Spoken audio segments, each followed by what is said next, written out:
6.4 지방선거 이제 투표와 개표만 남았습니다. 여야가 첨예하게 맞서 있고 선거 판세를 좌우하는 지역으로 부산과 경기가 꼽히고 있습니다. 광주는 전략공천을 강행한 민주연합 지도부의 정치적 입지와 관련해 관심을 모으는 지역입니다. 이 밖에 강원도와 세종시가 접전 지역으로 분류되고 있고 당초 새누리당 낙승이 예상되던 대전, 심지어 대구에서도 의외의 흐름이 감지되고 있다는 분석이 나오고 있습니다. 지방선거 D-1, 각 당에서는 접전 지역 판세를 어떻게 보고 있는지 알아보도록 하겠습니다. 국회 나가 있는 중계 카메라 연결합니다. 김희주 PD. 자, 지역별 판세 얘기를 하기 전에요. 각 당에서 전체 판세를 어떻게 보고 있는지 알아보죠. 중앙당 선대위에서는 뭐라고 하던가요? 여야 모두 장담을 못한다며 섣불리 판세를 읽어내지 못하고 있습니다. 어려운 상황이라는 엄살 전략을 통해 지지층의 결집을 호소하고 있습니다. 새누리당은 부산을 제외한 영남과 제주도를, 새정치민주연합은 전통적인 우세 지역을 제외하고는 서울 정도만 안심할 수 있다는 분위기입니다. 여야 모두 숨은 표인 잠재적 지지층을 어떻게 투표장으로 끌어낼 것인지 마지막까지 고심 중인 모습입니다. 유권자 비율이 가장 높은 데다 아직까지 표심을 드러내지 않고 있는 40대가 어디에 투표하느냐에 따라 선거의 향방이 결정될 것으로 보입니다. 자, 김희주 PD, 경기 지역 판세 각 당에서 어떻게 보고 있는지 설명해 주십시오. 네, 여야 모두 경기도를 초접전 지역으로 보고 있습니다. 선거 승리의 포인트를 수도권으로 보고 있는 만큼 경기지사 선거에 총력을 다하는 모습인데요. 세월호 참사로 적극적 투표층으로 돌아선 40대 앵그리맘의 표심이 경기지사 선거의 승패를 결정할 것으로 보입니다. 네.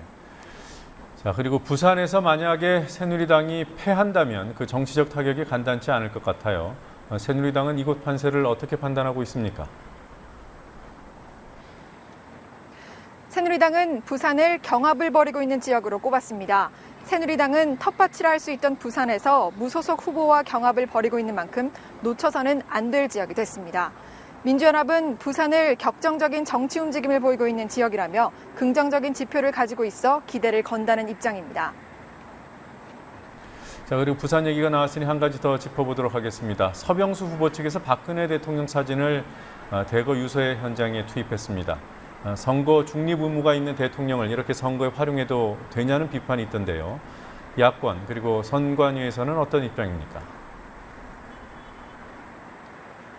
한정혜 민주연합 대변인은 선거 중립을 지켜야 할 대통령을 끌어들인 명백한 불법이라며 청와대가 방관한다면 대통령의 선거 중립 의지가 의심된다고 말했습니다. 문재인 의원도 관권 선거가 아니냐고 의문을 제기했는데요. 중앙선관위는 누가 그 사진을 들고 있었는지, 문구는 어떻게 써 있었는지에 따라 선거법 해석이 다양해진다며 일반적인 답변만 내놨습니다. 그렇군요. 광주로 넘어가 보겠습니다. 이곳은 민주연합과 무소속 대결이죠. 양측은 지금 판세를 어떻게 보고 있습니까? 민주연합은 광주가 당의 전략공천에 호응하고 움직이기 시작했다고 분석했습니다. 민주연합 지지층 내에서 윤장현 후보에 대한 지지가 강화되고 있다며 기대 섞인 전망을 내놨습니다. 반면 무소속 강훈태 후보는 자체 분석 결과 본인이 우세를 보이고 있다며 이는 전체적인 판세를 반영하고 있다는 입장입니다. 강원도의 판세도 백중세라는 보도가 많아지고 있어요. 중앙당에서도 그렇게 보고 있는 겁니까? 새누리당은 강원도를 경합 지역이라고 분석은 했지만 짐짓 기대는 하는 모습입니다. 지역 내에서 최용집 후보의 지지세가 높고 강원 지역의 9명의 국회의원이 모두 새누리당이기 때문입니다. 민주연합 역시 접전이라고 봤지만 새누리당에 미세하게 뒤처지고 있다는 말을 덧붙였습니다. 네.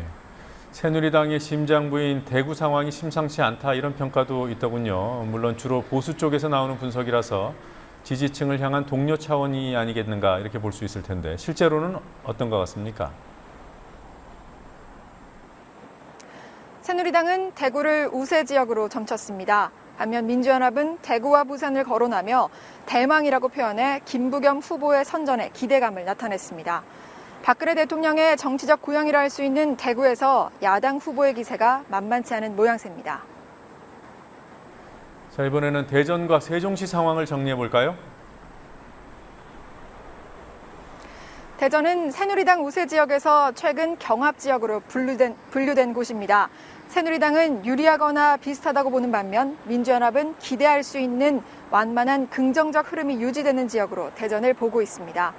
세종시는 여야 모두 접전 지역으로 분류됐습니다. 각 당이 내놓는 판세라는 것이 앞서가던 곳일 경우에는 경합이나 열세라고 해서 자만을 경계하고 또 열세로 분류되던 곳일 경우 백중우세라고 해서 가능성이 크다고 독려하는 그런 차원이 아닌가 싶어요. 자, 끝으로 오늘 여야 지도부 어떻게 움직였습니까? 새누리당 지도부는 먼저 무소속 바람이 불고 있는 부산을 시작으로 박근혜 정부에 기회를 달라고 호소했습니다. 이어서 대구와 대전을 찾았고 어제에 이어 경기도를 찾아 남경필 후보자 지원 유세에 막판 총력을 다했습니다. 민주연합 김한길 공동대표는 동대문 소방서를 찾아 안전을 강조한 뒤에 경기도와 인천으로 가며 수도권 표심 챙기기에 주력했습니다. 안철수 공동대표는 경합을 벌이고 있는 강원도에서 일정을 시작한 뒤에 서울로 돌아와 마지막 유세전에 나섰습니다.